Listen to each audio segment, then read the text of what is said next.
Sehat tidak menarik selagi masih kita miliki, baru menjadi begitu menarik pada saat dia pergi dari kita.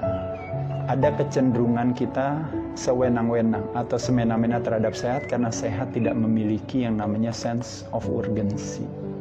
Mumpung masih sehat teman-teman, yuk kita jaga. Mencari sehat pada saat dimana sehat masih kita miliki menjadi mudah dan murah. Mencari sehat pada saat dimana dia sudah pergi dari kita menjadi mahal dan susah.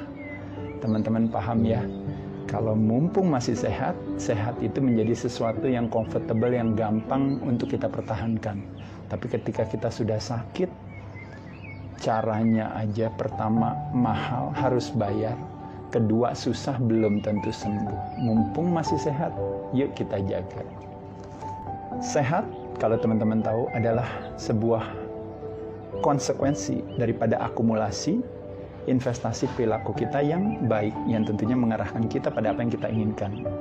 Kebalikannya, sakit adalah sebuah konsekuensi daripada akumulasi investasi perilaku kita yang buruk, yang mengarahkan kita kepada yang tidak kita inginkan. Jadi sekali lagi, apakah sehat maupun sakit sebenarnya ibarat sebuah bunga atau ibarat sebuah buahnya. Yang paling utama adalah bagaimana kita merawatnya, bagaimana kita beraksinya, maka pada saat itulah terjadi sebuah konsekuensi daripada akumulasi apa yang kita lakukan. Tentu yang namanya sehat dan sakit, akhirnya semuanya benar-benar murni tergantung daripada ulah perilaku kita. Makanya nasib kesehatan kita ada di tangan kita sendiri, bukan di tangan orang lain. Sakit ibarat sudah jatuh tertimpa tangga, rasanya tidak enak, harus bayar pula. Paham ya teman-teman sekalian? Ada sebuah istilah yang mengatakan, aktivitas yang paling konsumtif adalah bukan ketika kita membeli berbagai barang yang kita sukai atau kita inginkan, tapi aktivitas yang paling konsumtif adalah ketika kita harus membeli sehat. Sehat seharusnya sudah kita miliki, tapi kita harus menghambur-hamburkan biaya uang mingguan, bulanan, bahkan tahunan yang begitu besar hanya untuk mengembalikan kesehatan kita yang seharusnya kalau kita jaga akhirnya menjadi gratis dan murah, teman-teman sekalian. Sehat adalah bersahabat dengan pertemanan hati, sakit adalah bersahabat dengan perlawanan hati. Badan kita terlalu cerdas untuk dibohongi. Oleh sebab itu menyenangkan, teman-teman, kalau kita melakukan segala sesuatunya dengan senang hati, bukan dengan susah hati. Pemahaman adalah fondasi daripada sebuah kepatuhan. Dengan pengertian, dengan sebuah pemahaman, maka kepatuhan akan menjadi sebuah konsekuensinya. Dengan sebuah pemahaman, maka dalam prosesnya kita akan lakukan dengan senang hati, bukan dengan susah hati. Dan itu yang akan mengarahkan kita kepada sehat. Sehat adalah sebuah konsekuensi daripada ketika kita punya kemampuan menciptakan kesenangan pada badan kita. Itu yang disebut dengan namanya kesehatan. Ketika kita mampu menciptakan kesenangan pada pikiran kita, itu yang disebut dengan yang namanya kedamaian, yang menjadi konsekuensinya. Ketika kita mampu menciptakan kesenangan pada emosi kita, emosi dari kata emovera adalah badan yang terusik karena opsi cara pandang kita, maka yang terjadi adalah kecintaan dan kasih sayang. Dan ketika kita mampu menciptakan kesenangan pada life energy kita, maka yang terjadi adalah sebuah kegembiraan.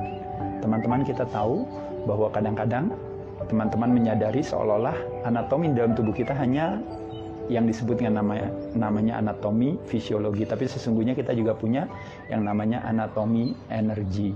Makanya kenapa kalau energi kita positif, energi kita juga sehat, ibarat badan kita ini sebuah barang, baterainya kuat, ibarat sebuah handphone, maka pada saat itulah maka badannya akan terus berlangsung lama. Jadi secara fisiologi dan secara energi harus seimbang. Sehat selalu bernuansa keseimbangan. Katanya ada istilah yang mengatakan sehat bukan cuma sehat badan, tapi juga harus sehat mental, tapi juga harus sehat sosial, budaya juga harus sehat. Begitupun juga dengan apa yang tadi saya sampaikan. Ibarat sebuah mobil memiliki 4 roda, yang rodanya semua harus sesuai jalannya, tujuannya sesuai dengan keinginan kita.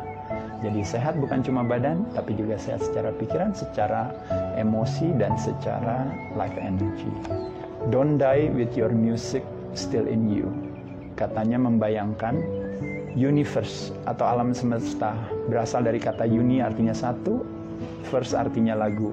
Di alam semesta ini kita memainkan lagu yang sama. tapi dengan musik yang berbeda-beda. Ada yang senang memainkan gitar, ada yang senang memainkan organ, ada yang senang memainkan drum, bahkan ada yang senang memainkan piano. Ada yang senang menjadi seorang pengusaha, ada yang senang menjadi seorang tentara, ada yang senang menjadi seorang seniman atau artis, ada juga yang senang menjadi seorang atlet. Apapun, mainkan musik kita, jangan mainkan musik orang lain. Badan terlalu cerdas untuk dibohongi. Makanya kenapa sekali lagi teman-teman sekalian, pemahaman adalah fondasi daripada sebuah kepatuhan. Dengan kita punya pemahaman, maka dalam proses perjalanannya, kita semua punya perjalanan masing-masing. Dalam proses perjalanannya, kita bisa lakukan dengan senang hati dan bermanfaat bagi diri kita dan orang lain. Ada sebuah cerita yang sederhana ya teman-teman. Seekor kucing kecil sedang berputar-putar. Dari kejauhan, seekor kucing tua menghampiri dan bertanya, "Wahai anak muda, kamu sedang ngapain?" Lalu kucing itu berkata, "Saya sedang mengejar ekor saya." Lalu kucing tua itu bertanya, "Kenapa kamu mengejar ekor kamu?" "Ya karena itu yang diajarkan di sekolah saya. Saya sekolah filsafat kucing. Di sekolah filsafat kucing diajarkan dua hal. Satu, yang paling utama dari seekor kucing adalah kebahagiaan. Dan kebahagiaan itu letaknya dua, ada di ekor saya. Makanya kenapa dari tadi saya mau mengejar, terus saya berharap kalau seandainya saya dapatkan ekor saya, maka kebahagiaan akan menjadi milik saya selamanya." Si kucing tua itu tersenyum dan berkata, "Wahai anak muda, saya mungkin besarnya di gang, tidak pernah sekolah, apalagi sekolah filsafat kucing. Tapi saya setuju dengan apa yang kamu sampaikan, bahwa yang paling utama dari seekor kucing adalah kebahagiaan, dan memang kebahagiaan itu letaknya ada di ekor kita. Namun tantangannya adalah ketika saya harus mengejar ekor kita atau ekor saya tahu saya tidak akan mendapatkannya. Maka apa yang harus saya lakukan? Yang harus saya lakukan hanya melakukan dua hal, yaitu adalah apa? Satu, saya harus lakukan segala sesuatunya dengan senang hati. Dan yang kedua, segala sesuatu yang saya lakukan bukan cuma bermanfaat bagi saya sendiri, tapi juga bagi kucing-kucing lainnya. Maka apa yang terjadi? Saya tidak perlu mengejar ekor saya, tapi yang terjadi adalah ekor saya yang akan mengejar atau mengikuti saya kemanapun saya pergi. Hasrat adalah itikat tanpa pamrih, teman-teman sekalian. Teman-teman ingin mau punya badan yang sehat, punya badan yang langsing, jauh dari sakit, kita punya itikatnya, kita punya hasratnya. Tapi dalam proses perjalanannya, kalau kita pay attention, memberikan perhatian terhadap pola gerak kita, apakah gerak tubuh, apakah gerak makan, apakah gerak nafas, apakah gerak pikiran. Kalau kita jaga, maka otomatis kita tidak perlu punya pamrih, maka ekornya dalam hal ini yaitu adalah kesehatan itu sendiri yang akan mengikuti kita sebagai sebuah konsekuensinya. Kemenangan sesungguhnya adalah bukanlah ketika kita lebih baik dari orang lain, tapi kemenangan sesungguhnya adalah ketika kita lebih baik dari diri kita sebelumnya. Selalu ada kesempatan bagi kita untuk lebih baik. Selalu ada kesempatan bagi kita untuk mau memulai olahraga. Selalu ada kesempatan bagi kita untuk mengatur pola makan kita. Selalu ada kesempatan untuk punya pola hidup yang lebih sehat dari sebelumnya. Tidak ada kata terlambat. Kapan waktu yang tepat untuk berolahraga? Sekarang. Kapan waktu yang tepat untuk mengatur pola makan? Sekarang. Kapan waktu yang tepat untuk punya pola hidup yang lebih sehat? Jawabannya adalah sekarang. Teman-teman sekalian, ada satu istilah yang mengatakan, the biggest room in the world is the room of improvement. Kita selalu punya kesempatan untuk lebih baik dari sebelumnya. Setiap hari kita kadang berbuat kesalahan. Hari ini saya masih merokok. Hari ini saya masih makan sembarangan. Hari ini saya mengkonsumsikan alkohol berlebihan. Hari ini saya masih ketergantungan obat atau tidak sengaja menyalahgunakan obat. Masih ada kesempatan bagi kita untuk lebih baik dari sebelumnya. Mumpung masih sehat ya teman-teman sekalian. Dalam kebisingan terdengar suara kepala. Dalam keheningan terdengar suara hati. Teman-teman sekalian, sangat unik ketika justru di dalam sebuah kesunyian kita bisa mendengar yang namanya suara kecerdasan yang datang dari kita sendiri. 7 langkah dalam menjadi kreatif katanya. Yang pertama yang disebut dengan namanya clear intention, memiliki satu itikat. Yang kedua dikenal dengan yang namanya gathering informasi, berusaha untuk mencari informasi apa ya untuk mendekatkan kita pada apa yang kita mau. Yang ketiga yang disebut dengan namanya reshuffle informasi, Setelah reshuffle informasi, pada saat itulah kita pelajari. Dan yang keempat yaitu adalah yang disebut dengan namanya inkubasi. Lalu dari inkubasi kelima terjadi yang namanya think insight. Dan pada saat itulah yang keenam yang disebut dengan yang namanya terjadilah yang dikenal dengan yang namanya inspirasi. Ketika kita berada dari in spirit, kita berada di dalam spirit atau berada di dalam kecerdasan kita, maka pada saat itulah akhirnya kecerdasan, ide, kreativitas semua akan hadir. 6 langkah daripada kreativitas ya teman-teman sekalian. 3 cara untuk bersahabat dengan keheningan. Yang pertama yaitu adalah dekat dengan alam. Yang kedua adalah belajar untuk tidak menghakimi. Dan yang ketiga yaitu adalah belajar untuk menghargai nafas kita. Badan kita adalah akumulasi daripada alam yang kita konsumsikan. Badan kita pada dasarnya adalah produk alam, dan alam adalah ekstensi kepanjangan daripada tubuh kita. Makanya kenapa ketika kita dekat dengan alam, apakah pada saat kita bermandi sinar matahari, apakah kita menikmati udara yang segar, apakah kita dekat dengan pegunungan, dekat dengan pantai, dekat dengan danau, ketika kita menapakkan kaki kita di kebun, mungkin hanya sekedar di rumput, atau bahkan di pasir, atau bahkan meletakkan kaki kita misalnya di sungai, pada saat itulah terjadi charging yang luar biasa. Kenapa? Karena terjadi kedekatan antara kita dan alam yang kita konsumsikan. Persis seperti ada istilah yang mengatakan tubuh kita adalah akumulasi daripada apa yang kita konsumsikan, akumulasi daripada makanan yang kita masukkan ke dalam mulut kita. Mulut kita adalah sumber kesehatan dan juga sumber kesakitan. Makanya kenapa menyenangkan ketika kita memasukkan sesuatu ke dalam tubuh kita, kita punya satu kesadaran yang besar untuk bilang bahwa saya ingin memasukkan atau saya ingin jadikan perilaku saya atau ingin jadikan mulut saya sebagai sumber kesehatan, bukan kebalikannya menjadi sumber kesakitan. 4 elemen daripada yang disebut dengan pengaturan pola makan. 1 yang dikenal dengan yang namanya memilih sumber yang tepat. 2 dikenal dengan yang namanya memilih penyajian yang tepat. 3 dikenal yang namanya memilih jadwal atau timing yang tepat. Dan yang keempat adalah yang disebut dengan namanya memilih jumlah sesuai dengan kebutuhan masing-masing. Kebijakan kesehatan yang kita lakukan pada diri kita maupun kepada publik, sebaiknya pendekatannya selalu adalah pendekatan yang disebut dengan namanya precision and personalized, bahwa setiap orang punya kebutuhan masing-masing. Makanya kenapa kalau makan obat ada dosisnya sendiri, pendekatan diet ada pendekatan diet sendiri. Semua pendekatan diet baik dan sah adanya, tapi masing-masing harus disesuaikan dengan kondisi masing-masing. Begitupun juga dengan pendekatan latihan. Orang yang kadar lemaknya di atas 30% dengan orang yang kadar lemaknya di bawah 20% tentu punya strategi pendekatan latihan yang berbeda. Kesalahpahaman terjadi justru ketika kita memiliki satu kebijakan akan kesehatan dengan mentalitas one size fits all. Seolah-olah bahwa dengan satu pendekatan tertentu, maka pada saat itulah kita akan mendapatkan hasil yang kita inginkan. Tapi pada kenyataannya setiap orang akan memiliki respon yang berbeda-beda. Oleh sebab itu makanya kenapa kita harus bijaksana dalam memutuskan kebijakan sehat, apakah kepada diri kita maupun kepada orang lain.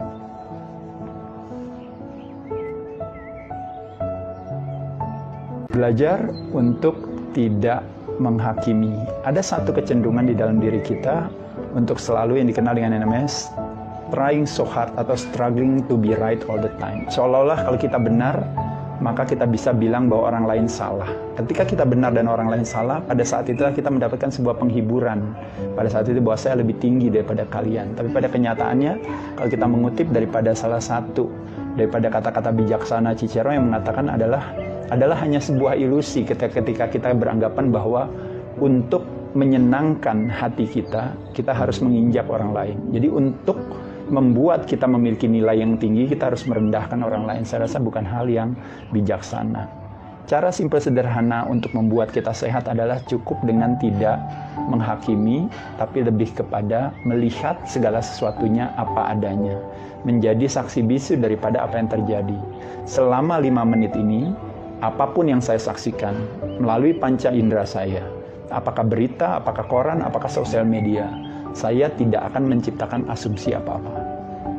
Setelah itu teman-teman boleh perpanjang lagi, tidak 5 menit menjadi 15 menit. Tidak 15 menit menjadi 30 menit. Tidak 30 menit akhirnya menjadi 1 jam, akhirnya menjadi 1 hari, atau akhirnya menjadi 1 minggu, dan akhirnya menjadi satu gaya hidup kita untuk tidak perlu menghakimi orang lain hanya untuk membuat kita feeling better. Paham ya teman-teman ya?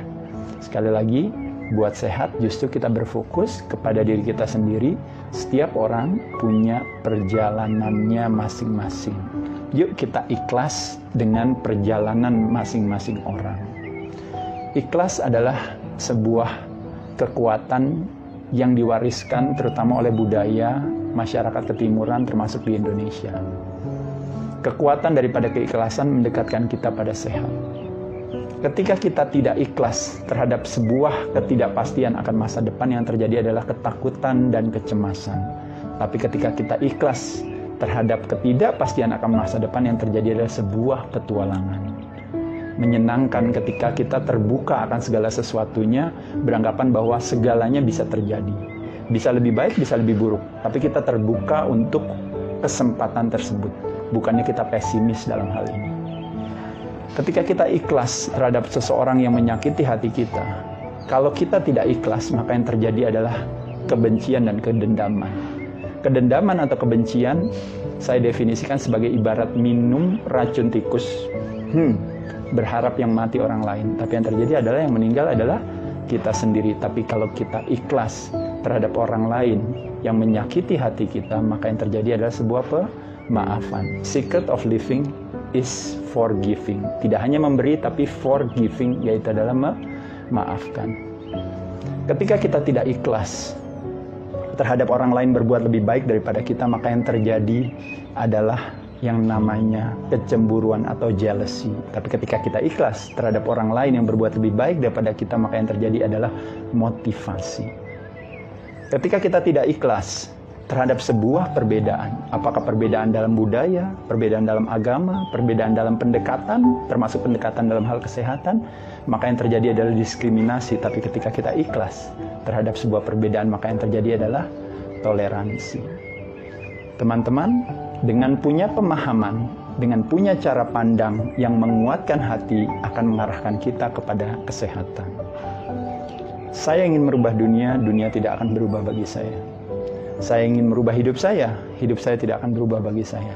Tapi ketika saya bersedia merubah cara pandang saya terhadap dunia dan hidup saya, maka seketika dunia dan hidup saya akan berubah. Change the way we look at things, and the things we look at will change. Gerakan nafas kita adalah gerakan pikiran kita, dan sebaliknya gerakan pikiran kita adalah gerakan nafas kita. Teman-teman, ketika kita lagi sedih, ketika kita lagi kesal, ketika kita lagi baper, ketika kita lagi sebel, apa yang kita rasakan dengan nafas kita pendek dan cepat. Sebaliknya, ketika kita dipenuhi oleh rasa bersyukur, ketika kita dekat dengan orang yang kita kasihi, ternyata nafas kita panjang dan pelan. Kalau berbicara nafas kita adalah gerakan pikiran kita, maka menyenangkan kalau seandainya kita berfokus kepada nafas kita, bukan kepada pikiran kita. Kenapa kita berfokus kepada nafas, bukan kepada pikiran? Kenapa kita berfokus kepada badan, bukan kepada pikiran? Karena nafas kita adalah kendaraan daripada pikiran kita. Pikiran kita adalah ibarat sebuah gelas. Bahasa Inggrisnya adalah mind. Isi pikiran kita adalah yang namanya thoughts, kalau bahasa Inggrisnya. Jadi isi pikiran kita itu setiap hari, kalau teman-teman tahu, isi pikiran kita itu kurang lebih sekitar antara 40.000 sampai 60.000 topik setiap hari yang isinya itu saja repetitif. Tidak terlalu penting, unnecessary, unimportant. 85%, 85% adalah negativitas. Karena pada dasarnya pikiran senang drama, makanya kenapa negativitas adalah alamnya. Dan 95% adalah unreliable, tidak bisa diandalkan. Pikiran kita adalah akumulasi daripada data dan informasi yang kita kumpulkan. Membayangkan kita salah mengumpulkan data dan informasi, akhirnya terjadi ketidakakuratan informasi tersebut, dan kita identifikasikan diri kita dengan isi pikiran kita. Wajar kalau akhirnya menjadi sebuah salah paham, dan konsekuensinya adalah kita menjadi pribadi yang mungkin tidak menyenangkan, atau akhirnya tubuh akan membuat sebuah respon yang akhirnya mengarahkan kita kepada kesakitan. Kesakitan, makanya kenapa ada istilah psikosomatis dan sebagainya, disebabkan karena gara-gara opsi cara pandang yang melemahkan hati, akhirnya badannya pun ikut lemah. Manusia dengan egonya mengatakan pada tumbuhan dan binatang bahwa saya adalah makhluk yang paling tinggi dibandingkan kalian karena saya memiliki akal budi dan pikiran. Tapi tumbuhan dan binatang hanya tersenyum. Kalau seandainya mereka bisa saling berbicara, mereka berkata, unik ya manusia. Kenapa? Coba, katanya dia kan yang makhluk yang paling tinggi, yang memiliki akal budi dan pikiran. Tapi kenapa akal budi dan pikiran yang harusnya menjadi kekuatan manusia untuk berkarya, tapi justru akhirnya menjadi kelemahan manusia, akhirnya menjadi musibah. Maksudnya apa? Maksudnya adalah hanya manusia, tidak terjadi pada binatang dan tumbuhan. Hanya manusia yang bisa sakit dan terjadi yang namanya prematur kematian karena disebabkan oleh pikirannya sendiri. Tidak ada pohon kelapa yang stres, tidak ada kupu-kupu yang stres, tidak ada anjing yang stres. Kalau ada itu karena keseringan main sama manusia. Kenapa manusia bisa stres? Disebabkan karena bukan dia menggunakan pikirannya, tapi pikirannya yang menggunakan dia. Pikiran yang harus menjadi kekuatan akhirnya menjadi kelemahan. Makanya kenapa ada istilah yang mengatakan pikiran kita jadikan sebagai pembantu, bukan kita jadikan sebagai majikan. Oleh sebab itu teman-teman sekalian, ketika pikiran kita lagi mumet, kita tidak mengidentifikasikan diri kita dengan isi pikiran kita, karena isi pikiran kita pasti tidak akurat. Apa yang kita harus lakukan? Berfokus kepada nafas kita. Pikiran akan mengarahkan kita ke depan, yang mengarahkan kita pada ketakutan dan kecemasan. Atau dia akan meloncat ke belakang, ibarat seperti monkey, ibarat seperti kera. Dia akan meloncat ke depan mengarahkan kita pada ketakutan dan kecemasan, atau dia meloncat ke belakang mengarahkan kita pada rasa menyesal dan bersalah. Justru dengan kita pay attention terhadap nafas kita, maka kita tidak ke depan, maka kita tidak ke belakang, kita berfokus kepada hari ini, saat ini, sekarang juga. Ingat nasihat daripada Master Shifu kepada Po di film Kung Fu Panda, teman-teman sekalian. Yesterday is a history, sudah lewat. Tomorrow is a mystery, kita nggak tahu apa yang terjadi. Today is a present. Present diplesetin is a present, is a gift, adalah kado. Kadang kita lupa untuk menghargai hari ini. Kita sibuk dibawa oleh pikiran kita ke depan atau ke belakang. Makanya kenapa kita pay attention terhadap nafas kita. Tarik nafas, buang nafas. Keseimbangan antara tarik dan buang akan mengarahkan kita kepada respon tubuh yang disebut dengan didominasi oleh yang namanya parasympathetic nervous system, atau yang dikenal dengan namanya relax response, yang memiliki mode tumbuh dan berkembang. Kebalikannya, ketika kita sibuk dengan identifikasi yang salah paham, maka kita akan didominasi oleh yang disebut dengan yang namanya sympathetic nervous system, atau yang dikenal dengan namanya stress response. Pada saat itulah sel di dalam tubuh kita akan berproteksi. Tubuh manusia terdiri dari triliunan sel. Lebih dari 60 triliun bakteri yang ada di dalam tubuh kita. Lebih dari 380 triliun virus yang ada di tubuh kita, dan juga kuman-kuman parasit lainnya. Basically we are a walking ecosystem of germs, atau kuman itu sendiri. Namun apa yang membedakan kuman yang ada di badan kita dengan kuman yang ada di luar badan kita? Kuman yang ada di badan kita memiliki yang disebut dengan yang namanya unifying principle, what we call nervous system, atau sistem syaraf yang menjadi command center dari tubuh kita. Command center itu akan membuat satu instruksi, memberikan signal kepada tubuh untuk berproteksi atau tumbuh dan berkembang melalui mediumnya adalah darah kita. Oleh sebab itu teman-teman sekalian, yuk kita pay attention terhadap nafas kita. Ketika kita punya sebuah keteraturan dalam bernafas, pada saat itu badan akan menciptakan dalam tanda kutip konspirasi sendiri untuk mengarahkan kita kepada kesehatan. Makanya kenapa ada istilah orang yang bilang bahwa dengan pendekatan masing-masing bersedia untuk menerima apa adanya, bukan menerima apa yang seharusnya. Laughing what is not laughing what if, maka pada saat itu kesehatan akan menjadi konsekuensinya. Ada orang yang bisa sembuh dari kanker, ada orang yang tidak bisa sembuh dari kanker. Ada orang yang bisa sakit gara-gara penyakit infeksi, ada orang yang bisa kuat tahan terhadap penyakit infeksi. Berbicara infeksi, teman-teman sekalian, infeksi adalah bagian daripada toxicity yang dikenal dengan yang namanya oportunis. Dia akan mengambil kesempatan kepada tuan rumah yang ramah kepadanya. Apakah kita menjadi tuan rumah yang ramah atau buruk kepada sebuah kesakitan tergantung daripada ulah perilaku kita. Makanya teman-teman sekalian, ingat sekali lagi, penyakit bisa hadir kapan saja dengan label, model, tipe, dan nomor yang berbeda-beda. Namun kita selalu menjadi tuan rumah yang buruk bagi sebuah kesakitan kalau kita menjaga ulah perilaku kita. Apa yang kita fokuskan, di sana tenaga kita tersalurkan. Kita mau berfokus kepada kehebatan sebuah kesakitan, boleh. Tapi kita juga punya opsi cara pandang untuk berfokus kepada kehebatan, keagungan tubuh kita sendiri. Bahwa tubuh kita memiliki satu sistem yang luar biasa, memiliki satu angkatan bersenjata yang luar biasa di badan kita yang memiliki kemampuan untuk kita berhadapan dengan alam, berhadapan dengan hidup, berhadapan dengan kesakitan.